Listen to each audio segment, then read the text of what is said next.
কোলাহল নাই। এই সময় তুই তুইটা আমি মালিকের একবার আল্লাহ বলিয়া ডাক দে রে গোলাম।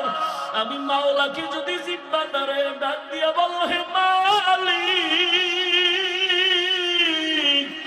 জীবনে গুনাহ তো কম করি নাই, দাড়ি তো কম কাটি নাই, নামাজ তো কম সারি নাই, মনে চাইছে বেপরদায় আড্ডা দিন তোরাই গেছি, আর দাড়ি কাটবো না, নামাজ ছাড়বো না, বেপরদায় চলবো না, মা বাবারে কষ্ট দিব না। ও আল্লাহ তুমি আমারে মাফ করে দাও। আল্লাহ বলে তুই যদি একটু ডাক দিয়ে আমাকে মুহাব্বতের নজরে ক্ষমা চাও, আমি আল্লাহ মুহূর্তে তোর জীবনের সব গুনাহ ক্ষমা করে দেব। আমি আল্লাহর মতো দয়াময় কেউ নাই, কারণ আমি আল্লাহর ছেলে নাই, মেয়ে নাই, মা নাই, বাবা নাই, আমি আল্লাহ এক। আমি আল্লাহ তোদের বানাইছি আদর করিয়া মানুষ। তুই যখন আমি আল্লাহকে আল্লাহ বলে ডাক দাও, আমি তোর জিব্বাটার দিকে নজর দিয়ে তাকাইয়া থাকি। তুই যখন জবান দিয়া মাকে মা বলে ডাকো, মায়ের কলিজা ঠান্ডা হয়। তুই যখন বাবারে আব্বু বলিয়া ডাকো, বাবার কলিজা ঠান্ডা হয়। ওরে আমি আল্লাহ তাকায়া থাকি, তুই আব্বু ডাকো, আব্বু ডাকো, ফাঁকি দিয়া তুই কখন আমি আল্লাহরে একবার আল্লাহ বলে ডাক দিবি। আমি আল্লাহ অপেক্ষায় থাকি, তুই জিব্বাটারে আমি আল্লাহরে একবার আল্লাহ বলিয়া ডাক। আমি আল্লাহ তোর দিকে তাকাইয়াছি রে গোলাম। আমার দেওয়া সূর্যের আলো, আবার দেয়া চাঁদের আলো, আবার দেয়া বাতাস, আবার দেয়া নদীর পানি, আমার দেয়া দেয়া মুখ খাইয়া তুই কই যাইতেছ রে গোলাম। ওরে তুই মাকে চিনছু, মায়ের ডাকো, বাবারে চিনছু, বাবারে ডাকো। ওরে আমি মাওলার আসমানের দিকে তাকাইয়া কি তোর মায়া হয় না? আমার দেওয়া পানি ভোগ করো কি মায়া হয় না? আমার দেয়া সূর্যের আলো ভোগ করো কি তোর অন্তরে মায়া হয় না? যে তোরে টাকা দেয়, খানা দেয়, তার জন্য তোর দিলে এত মায়া। আর আমি আল্লাহ তোরে এত সুন্দর কণ্ঠ দিয়েছি, এত সুন্দর চেহারাটা দান করেছি, আমি মাওলার জন্য কি তোর একটু মায়া হয় না? ও বান্দা, মা বাবায় তোরে কাপড় দেয়, খানা দেয়, মা বাবার জন্য তোর এত মায়া। ওরে আমি আল্লাহ তোর জন্য সূর্য বানাইলাম, চাঁদ বানাইলাম, পানি দিলাম, বাতাস দিলাম, খানা দিলাম। আমার দেয়া জমিনে তুই চলো, আমার দেয়া জমিনের ফসল খাও, আমার দেয়া নদীর মাছ খাইতেছো, আমার দেয়া গাছের ফল খাইতেছো রে বান্দা। ওরে বান্দা, তোর পিপাসা নিবারণের জন্য ডাবের পানি তুই পান করতেছো। এত গরমের মধ্যে ডাবের পানি কখনো গরম হয় না। আমি আল্লাহ তোরে এত নেয়ামত দিলাম, আমি তোর কাছে টাকা চাই না, বাড়ি চাই না, গাড়ি চাই না। আমি চাই তুই মাঝে মাঝে আমারে আল্লাহ বলিয়া ডাকবি। আর আমি আল্লাহকে তুই আল্লাহ বলিয়া মোহাব্বতে ডাকবি। এত নিমো খারাপ, এত নিষ্ঠুর কেন হইছ? ও কুমিল্লার যুবক বাবারা, দুইটা পা যদি আগাইয়া দাও, আমি পাও দুইটা ধইরা বলবো, আর দাড়ি কাটি আমার নবীর কাদাইও না রে যুবক। আর নামাজ বাদ দিয়ে আমার আল্লাহরে বেজার করিও না। যদি কপাল ভালো চাও তওবা করো, এখনো সময় আছে, মনে মনে আমার আল্লাহরে ডাকো। আমার আল্লাহকে বলো, হে আল্লাহ, শয়তানের ধোকায় পড়ে গুনাহ করেছি, আর গুনাহ করব না, দাড়ি কাটবো না, নামাজ ছাড়বো না, বেপরদায় চলবো না। তোমার মতো যুবক তাকায়া দেখো, স্কুলে পড়ে, কলেজে পড়ে, দাড়ি কাটে না, নামাজ ছাড়ে না। তুমি কেন পারো না রে বাবা? তোমার মতো যুবক জেনারেল লাইনে থাকিয়া রে আবার পুলিশ বিডিআরের চাকরি করে, নামাজ ছাড়ে না। তুমি কেন পারো না রে বাবা? তোমার মতো কত যুবক জেনারেল লাইনে পড়ে, নামাজ পড়ে, জেনারেল লাইনে থাকিয়া রাস্তায় গাড়ি চালায়, নামাজ বাদ দেয় না। তোমার মতো যুবক জীবনে মাদ্রাসায় পড়ে না, স্কুল কলেজে পড়িয়া দেখো ডাক্তার, প্রফেসর, ইঞ্জিনিয়ার না নামাজ ছাড়ে না, মা বাবার সাথে বেয়াদবি করে না, তোমার মতো যুবক কর্মচারী কাজ করে নামাজ ছাড়ে না, নদীতে মাছ ধরে নামাজ ছাড়ে না, ময়দানে কৃষি কাজ করে নামাজ বাদ দেয় না, ও যুবক কি হইল তোমার? কেন নামাজে যাও না? কেন দাঁড়িয়ে রাখো না? আমার মাওলার আযাবের কি তুই মিথ্যা মনে করছো? আমার মাওলার কোরআন কি মিথ্যা মনে করছো? ওরে গুনাহগারের জন্য যে কেমন জাহান্নামের আগুন, ওরে দুনিয়াতে সূর্যের গরম সইতে পারো না, বেতের বাড়ি সইতে পারো না, মশার কামড় সইতে পারো না, ওরে গুনাহ নিয়া নামাজ বাদ দিয়া বেপরদাওয়ালা হইয়া যদি কবরে যাও, ওই কবরে গেলে দুই পার্শ্বের মাটির চাপ কেমনে সহ্য করবা? ওই কবরে জাহান্নামের আগুনের গরম কেমনে সহ্য করবা? হাসরের ময়দানে সূর্যের গরমে মাথাটা টাস টাস করিয়া ফাটিয়া যাবে, জাহান্নামের আওয়াজ। ইয়া আইয়ুহাল্লাযীনা আমানুত্তাকুল্লাহ, হে দুনিয়ার মুমিন, তোমরা তাকওয়া অর্জন করো, আল্লাহকে ভয় করো। ওয়াকুলু কাওলান সাদীদা, জবানের দ্বারা যা বলো সঠিক সত্য এবং শালীন ভাষায় বলো। ইউসলিহ লাকুম আ'মালাকুম, বিনিময়ে তোমাদের জীবনের টুটা ফাটা আমল আল্লাহ কবুল করে নেবেন। ওয়া ইয়াগফির লাকুম যুনুবাকুম, জীবনের সমস্ত গুনাহ আল্লাহ মাফ করে দিবেন। আমাইয়ুতিল্লাহ ওয়া রাসূলাহু, যে বা যারা আল্লাহ এবং তার রাসূলের অনুসরণ করবেন, অনুকরণ করবেন, ফাকাদ ফাযা ফাওজান আযীমা, অতঃপর তাদের বিজয় হবে চূড়ান্ত বিজয়, অর্থাৎ তারা বিনা হিসাবে জান্নাতি। রহমতের নবী বলেন, মাইয়াজমাল লিমা বাইনা লাহইহি ওয়া মা বাইনা রিজলাইহি আজমাল লাহুল জান্নাহ। নবীজি বলেন, উম্মতেরা তোমরা দুইটা জিনিস যদি হেফাজতে জিম্মাদারি নেও, আমি নবী তোমাকে জান্নাতে নেওয়ার জিম্মাদারি নিব। কয় জিনিস? এক হলো জবানের হেফাজত করো, কন্ট্রোল করো। দ্বিতীয় হলো লজ্জাস্থানের হেফাজত করো। এই দুইটা জিনিস যদি হেফাজতের জিম্মাদারি কেউ নেও, আমি রহমতের নবী তোমাকে জান্নাতে নেওয়ার জিম্মাদারি নিব। আয়াত ও হাদিসের মূল আলোচনার বিষয়বস্তু জবানকে কন্ট্রোল করা। আপনারা এখানে আসছেন, বসছেন, বেশি ক্ষুধা লেগে গেছে মনে হয়। টুকটাক যদি লেগেও থাকে, বাদাম খাইলে কমবে? অজের প্যান্ডেলেই বেয়াদবি কেন? 2-1 ঘন্টা না খাইলে মরে যাবেন, এটা খাওয়ার প্যান্ডেল? আমি গতকাল পরশুদিন বয়ানে বলেছি, ওলামায়ে কেরামের মজলিস হলো হারানো ক্যাম্প। কি ক্যাম্প? হারানো ক্যাম্প। হারানো ক্যাম্প মানে ওখানে গেলি হারায় যায় না, হারানো জিনিস পাওয়া যায়। বাইতুল্লাহর পাশে পুলিশ বারবার বলে, হারিয়ে গেলে সন্তান অমুক জায়গায় এত নাম্বার জায়গার মধ্যে যাও, পিলারের কাছে যাও, ওখানে হারানো বাচ্চা পাওয়া যাবে। দুনিয়ার সমস্ত উলামায়ে কেরাম বলেন, এই দুনিয়ার মানুষ যারা দুনিয়ার রং তামাশায় মজা পাইয়া জান্নাতের হারায় ফেলছো, জাহান্নামের পথে দৌড়াচ্ছ, আমার মালিকের হারায় ফেলছো, উলামায়ে কেরামের মজলিসে যাও, হারানো মালিকের সন্ধান পেয়ে যাবে। এখানে আসলে আসল মালিকের সন্ধান পাওয়া যায়। আসিলে স্বাগত পাবে, হেথা পাবে তাই, নীরবে আসন নিবা কোনো বাধা নাই। এখানে টাকার সন্ধান দেওয়া হবে না, দুনিয়ার চেয়ার দখল করার কোনো বয়ান হবে না। এই জায়গাটার মধ্যে বয়ান, সুন্দরী নারী কেমনে পাইবা সে বয়ান হবে না।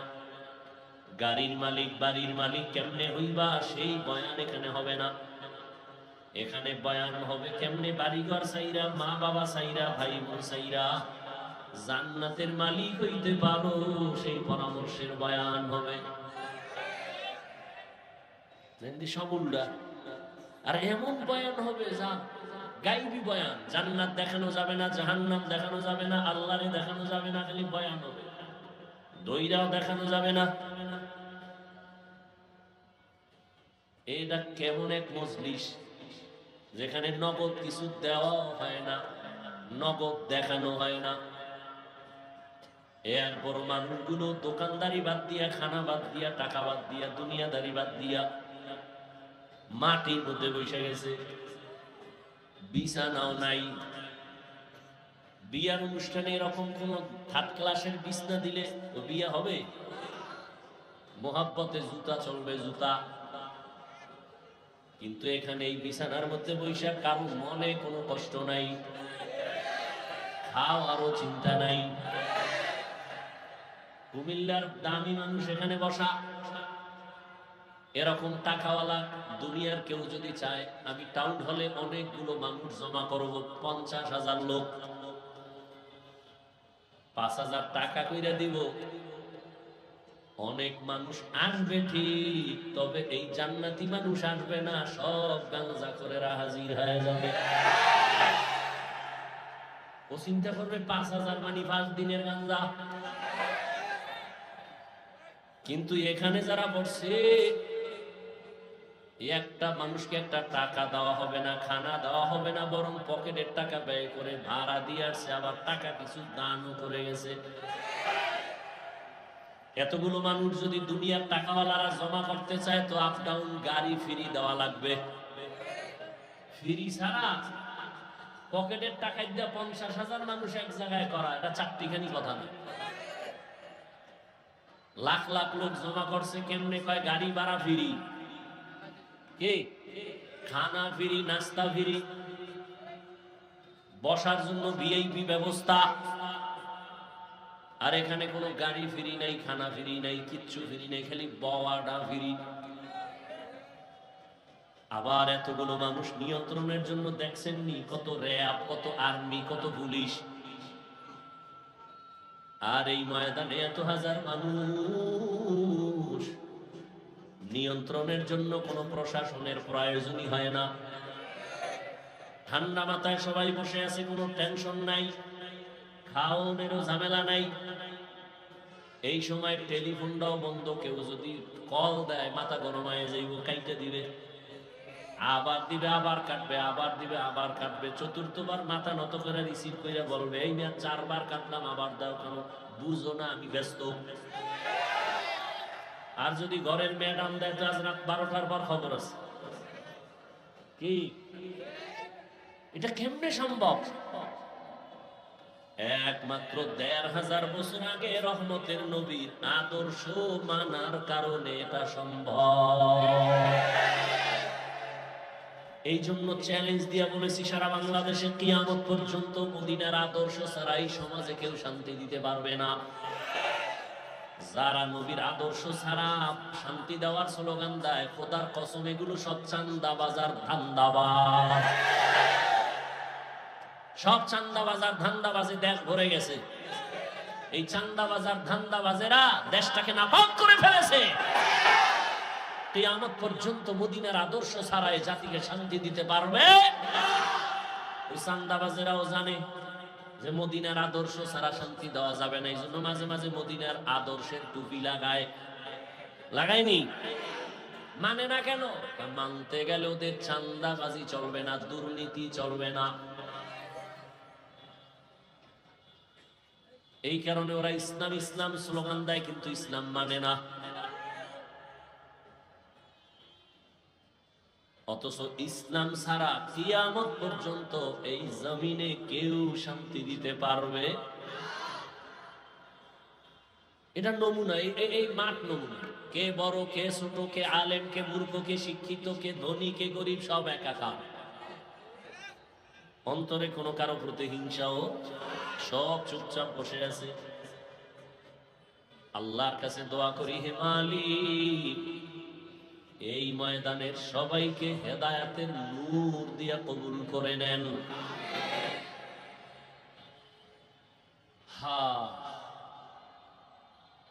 তো বলতেছিলাম, আল্লাহ চাইলে হবে, বান্দা চাইলে।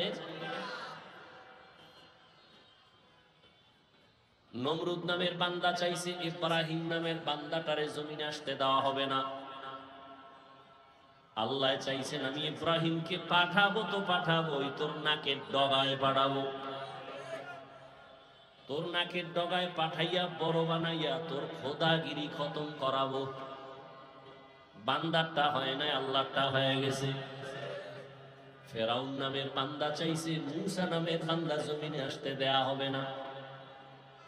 আল্লাহ চাইছেন আমি মূসাকে দুনিয়ায় পাঠাবো, তোর ঘরে পাঠাইয়া তোর টাকা দিয়া খাওয়াইয়া বড় বানাইয়া তোর গালের মধ্যে চর লাগায় তোরে সাইজ করাবো। ভারতের ভিতরে ব্রিটিশ বেঈমানের বাচ্চাগুলো চাইছিল ভারতের জমিনে কোনো ইসলামের আলো থাকবে না। এই নিয়ত কইরা হাজার হাজার হাজার মাদ্রাসা আগুন দিয়া তালা দিয়া বন্ধ করে হাজারো হাজারো আলেমকে ফাঁসি দিয়া গাছে গাছে লাট ঝুলাইয়া দিছে। ভারতের জমিনে কোনো ইসলামের আওয়াজ চলবে না, কোরআনের আলো থাকবে না। আসমানের মালিক চাইছেন সারা দুনিয়া যত ইসলামের আলো, কোরআনের আলো আর আওয়াজ সারা দুনিয়ায় যেখানে যেখানে হবে,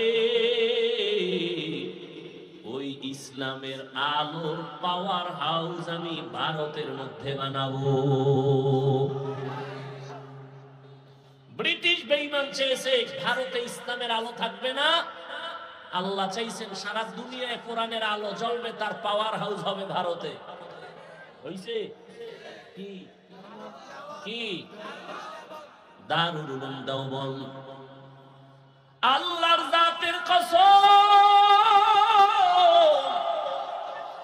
সারা দুনিয়াতে দ্বীনের যত লাইনে খেদমত চলতেছে, প্রত্যেকটা খেদমতের মধ্যেই শুধু দেওবন্দীদের অবদান।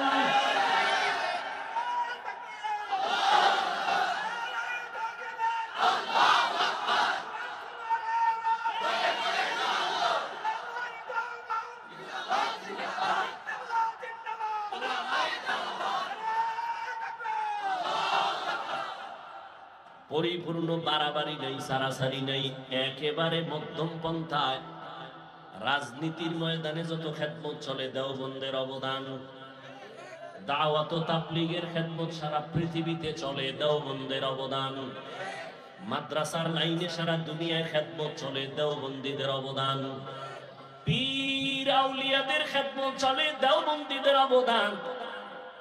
রাজনীতির ময়দানে দেওবন্দীদের খেদমত যে চলে, ওখানে কোনো বাড়াবাড়ি নাই, সারাসারি নাই, মন গড়া নাই, সব মদিনার লাইনেই চলে। মাদ্রাসার লাইনে খেদমত চলে মদিনার আদর্শে, বাড়াবাড়ি নাই, সারাসারি নাই, কম নাই বেশিও নাই, মধ্যম ভাবে। পীর মুরিদির লাইনে যে খেদমত চলে, দেওবন্দীদের অবদান অতিরঞ্জিত নাই, কম নাই বেশি নাই, নবীজির আদর্শ মতো মধ্যম ভাবে চলে। যারা অস্বীকার করবে আল্লাহর কসম তারা এই জমিনের নিকৃষ্ট মুনাফিক। যারা অস্বীকার করবে তারা নিকৃষ্ট মুনাফিক, শুধু মুনাফিক না। যদি আমি ভেঙ্গে ভেঙ্গে একটা একটা বলি, সত্তাকে সত্তা চলে যাবে। কিভাবে চলতেছে? আল্লাহ হেদায়েত দান করুন।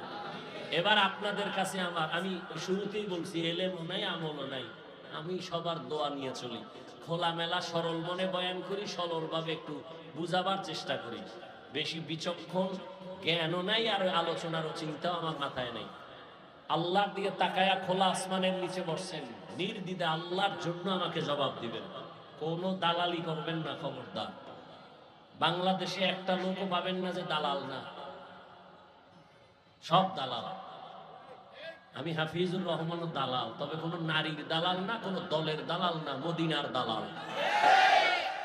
কিন্তু আমগো যারা দালাল কয় ওরা ভিন্ন দিকের দালাল। ওরা যে দিকের দালাল হোক না হোক, আমি যতটুকু জানি ওরা মদিনার দালাল না, ওরাই আমগো দালাল।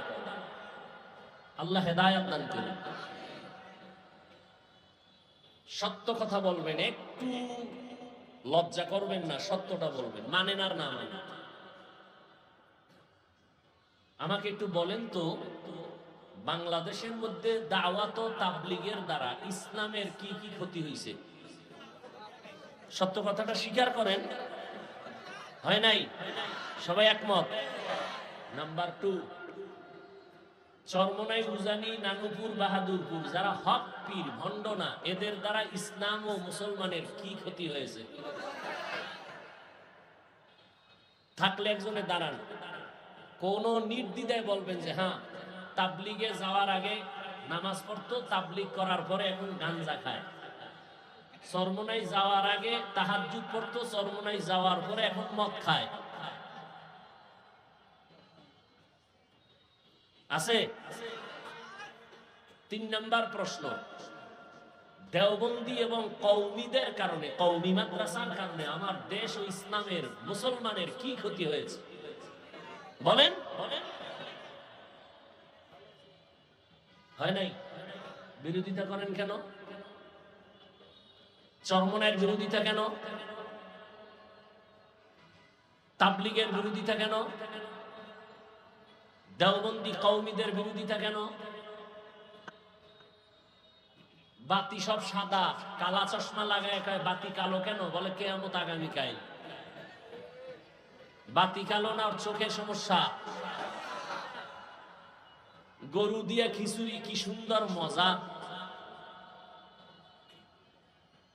সকালবেলা ঠান্ডা ঠান্ডার মধ্যে যখন দিছে, একজনে কয় বেয়াদবি মাফ করবা, আমারে 3 প্লেট দাও।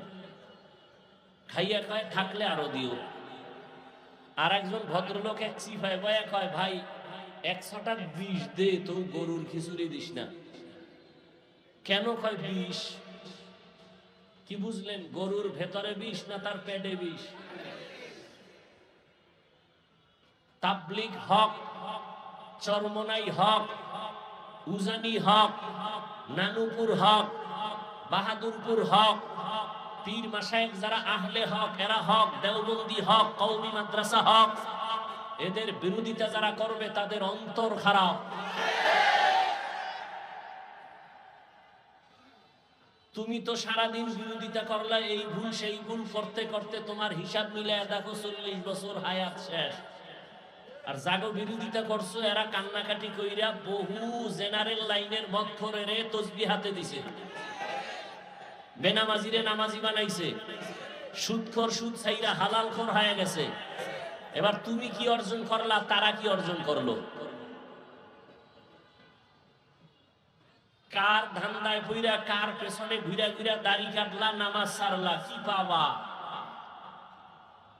বিনিময় কি হবে জানো? স্বার্থে আঘাত লাগলে দল থেকে নাম কাটবে না, কল্লা কেটে দিবে, কল্লা। সোনার বাংলার রাজনীতি শুনে রাখো, স্বার্থে আঘাত লাগলে দল থেকে নাম কাটে না কল্লা কাটে? তোমারে কল্লা কাটতে বাইরের দুশ্মন ধারা করা লাগবে না। তুমি যারে নিয়ে 1 প্লেটে খাও, সেই ছুরি ধারাচ্ছে তোমাকে মারার জন্য। বাগে কম পড়লেই গোপন বৈঠকে বলবে অমুকেরে মাইনাস কর, ভাগে কম পড়ছে কম। আমি বানায় বলতেছি এই চান্দাবাজি আর ধান্দাবাজির রাজনীতি এগুলো। এ সমস্যা কেন? শিয়ালের হাতে মুরগি আমানত। শিয়ালের মুরগি দিয়ে কয় 3 দিন।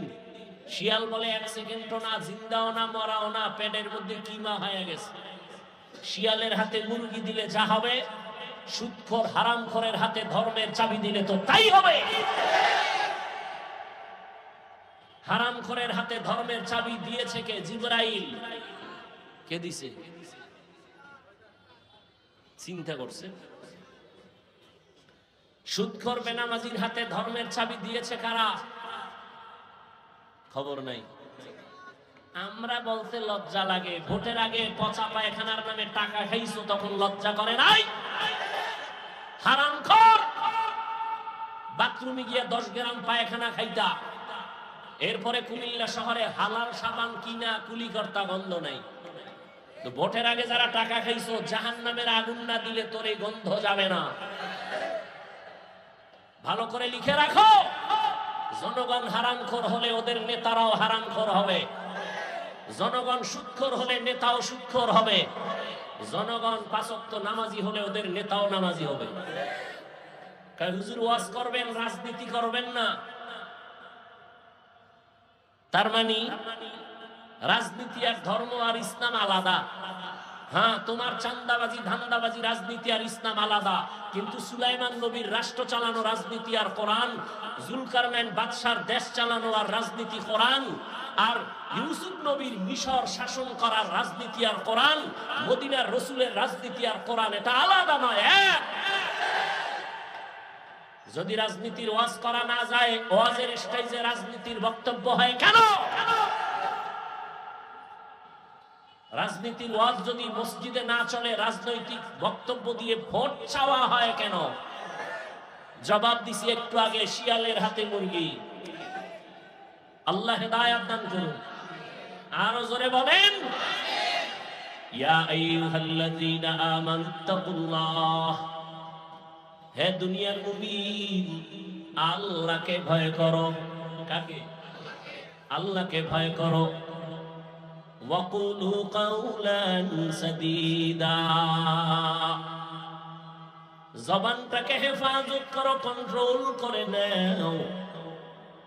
আল্লাহ এখানে চোখ হেফাজত করো বলেন নাই, কান হেফাজত করো বলেন নাই, চোখ হেফাজত করো বলেন নাই। আল্লাহ বলেন জবানের হেফাজত কর। জবানের কথা বললেন কেন? এর 1 নাম্বার কারণ হলো, আল্লাহর দেয়া জবান জমিনের মধ্যে তোমার আমার বডির বড় একটা নিয়ামত। নাম্বার 2, জবানের কথা কেন বলছে?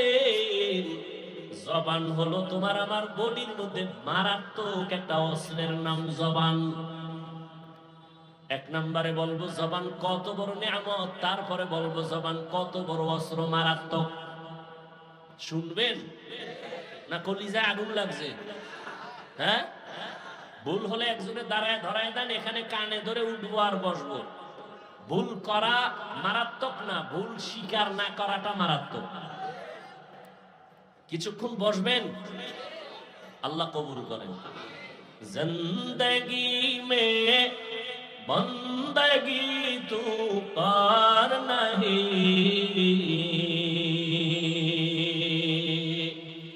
जिंदगी में बंदगी तू कार नहीं, जिंदगी में बंदगी शर्मिंदा है, जिंदगी में बंदगी शर्मिंदा है। दुनिया में हो दुनिया का तलबगार न हो, बाजार से गुजर हो खरीदार न हो।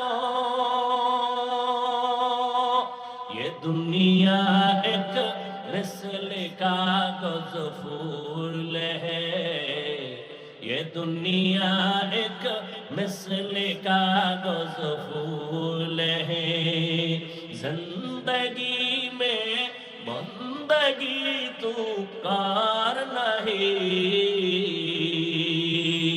जिंदगी में बंदगी शर्मिंदा है, जिंदगी में बंदगी शर्मिंदा है।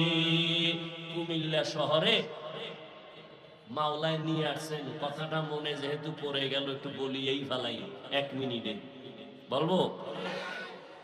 কুমিল্লা জনমের মতো বয়ান করতাম, এক পর্যায়ে গত কয়েক বছর কুমিল্লা ঢুকতেই পারি না, দোয়া ইউনুস সারা। ঢুকলেই দোয়া ইউনুস, ঢুকলেই দোয়া ইউনুস। বুঝেন নাই ব্যাপার কি?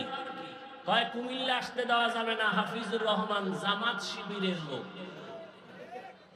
কে কয় কুমিল্লার এমপি?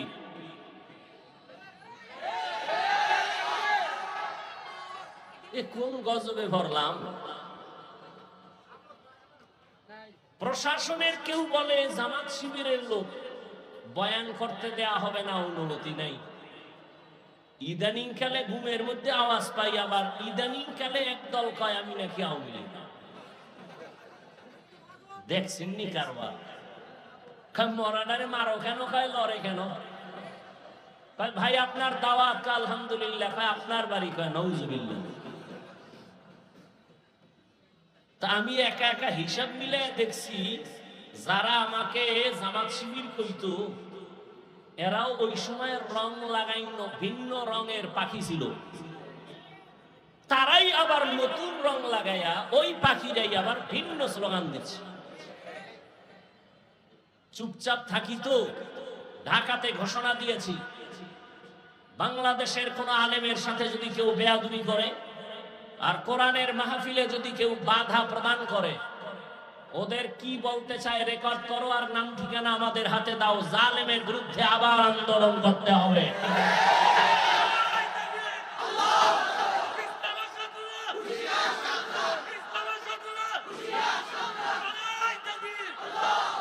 কেউরে লাগবে না, খালি আমার হাতে নাম ঠিকানা দাও। বাংলাদেশে কোরআনের মাহফিলে যারা বাধা দিবে রেকর্ড করো কি বলতে চায়, আর নাম ঠিকানা আমার হাতে দাও। আর কিছু দরকার নাই, আমি দেখে নিব ইনশাআল্লাহ সেই আল্লাহর দুশমন বান্দাকে। চরমনাইয়ের মাঠে গত বছর বলে আসছি, কাফনের কাফন রেডি রাখো। জালেমের বিরুদ্ধে মুসলমানের আন্দোলন একবার নয়, বারবার। তুমি চিৎকার দিচ্ছ দেশ স্বাধীন, কিসের স্বাধীন? যদি দেশ স্বাধীন হয়, চট্টগ্রামে আইনজীবীর গলায় ছুরি চালানো হয় কেন? মুসলমান তো স্বাধীন বলে চিৎকার দেবা স্বাধীন। যেদিন এদেশে ইসলামের স্বাধীন হবে,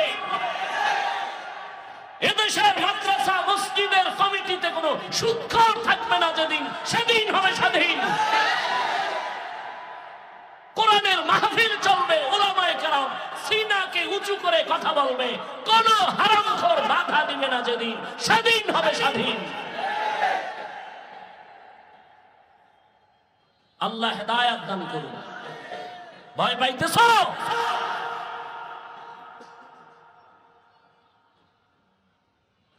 কথা বলতে জানি, বেয়াদবি শিখি নাই।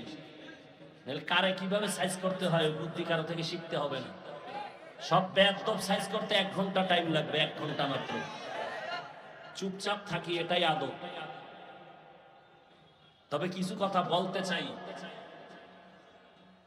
অদৃশ্য চাপ অন্তরে দিয়া, জবানের উপরে দিয়া বলতে দেয়া হয়নি।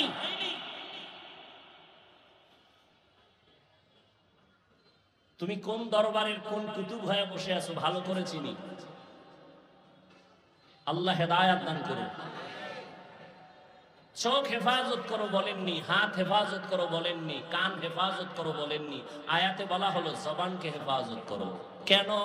1 নাম্বার জবাব, জবান আল্লাহর দেয়া শ্রেষ্ঠ নিয়ামত। নাম্বার 2, জবান মারাত্মক এক অস্ত্র।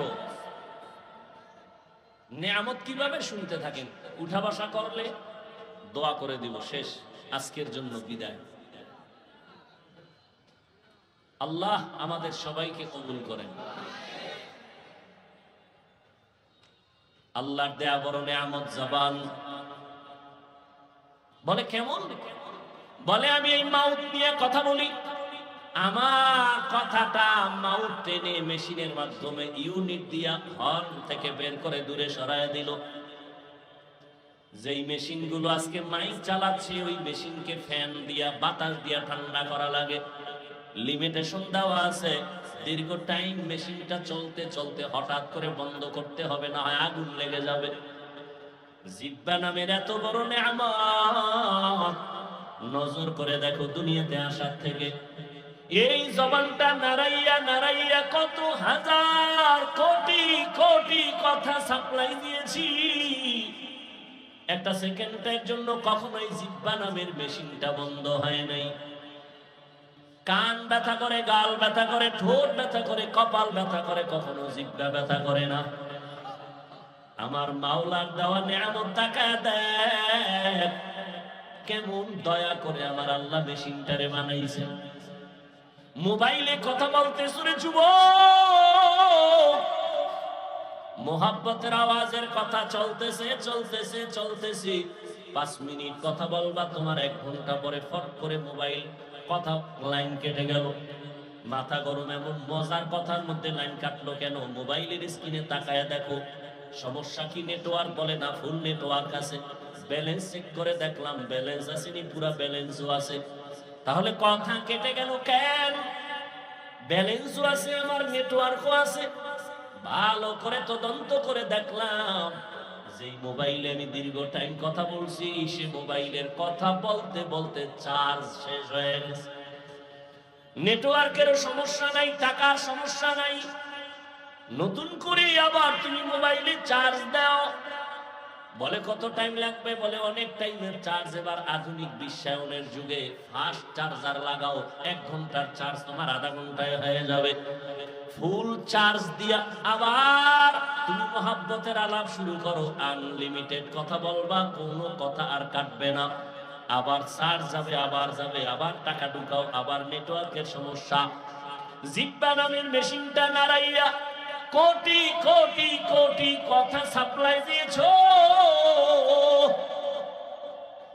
কোনদিন 1 সেকেন্ডের জন্য জিহ্বা বন্ধ হয় নাই।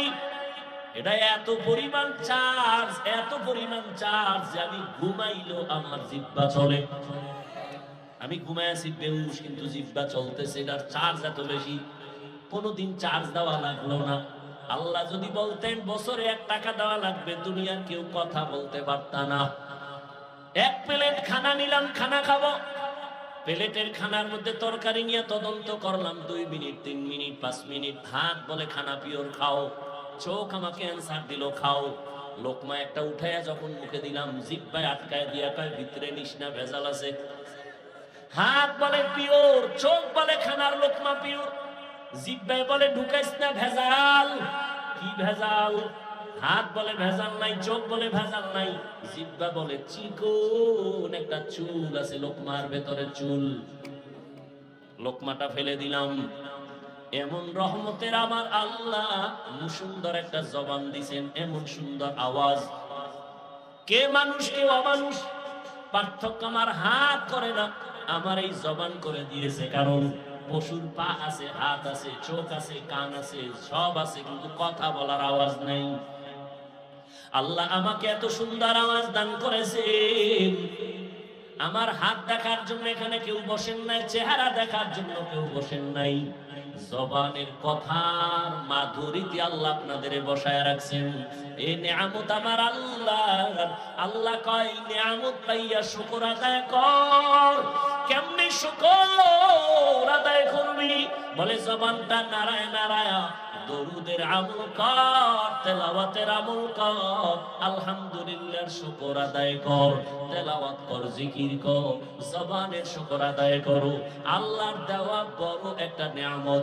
আমার এই জবান আমারে পরিচয় দেয় আমি একজন আলেম, আমার জবান আমারে পরিচয় দেয় আমি একটা ভালো মানুষ, আমার জবান আমাকে পরিচয় দেয় আমি বেঈমান না মুসলমান, আমার জবান আমাকে পরিচয় দেয় আমি বাতিল না হক।